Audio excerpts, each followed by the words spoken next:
కిమ్స్ హాస్పిటల్లో ఇప్పటికీ చావు బతుకులో ఉన్నాడు. దాని మీద అసెంబ్లీలో సమాధానం చెప్పే పరిస్థితి అయినది, సమాధానం ఇచ్చాడు. దానికి మరి ఆల్రెడీ బెయిల్ మీద ఉన్నటువంటి అల్లు అర్జున్ ఎందుకు ప్రెస్ కాన్ఫరెన్స్ పెట్టిండని అడుగుతున్నా. నేను పెట్టవలసిన అవసరం ఏమి ఏర్పడింది? నువ్వు ఆల్రెడీ బెయిల్ మీద ఉన్న వ్యక్తి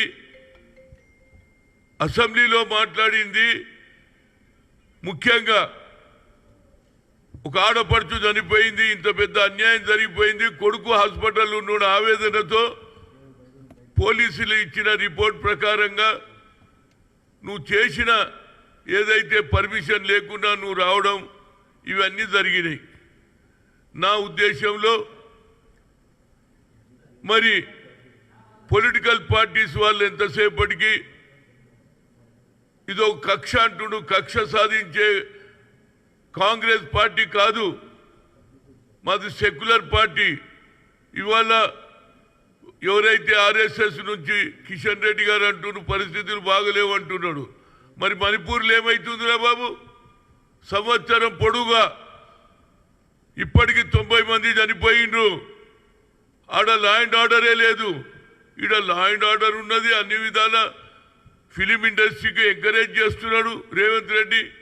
అంతేకాకుండా సినిమా టికెట్లు పెంచుకోవడానికి, రేటు పెంచుకోవడానికి కూడా నీకు అవకాశం ఇచ్చారు.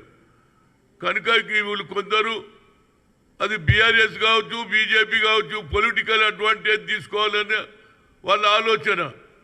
నేను అల్లు అర్జున్కు నిజంగానే నీకు ఆలోచన ఉంటే ఆ పిల్లగాడు తేజ కిమ్స్ హాస్పిటల్లో సీరియస్గా ఉన్నాడు.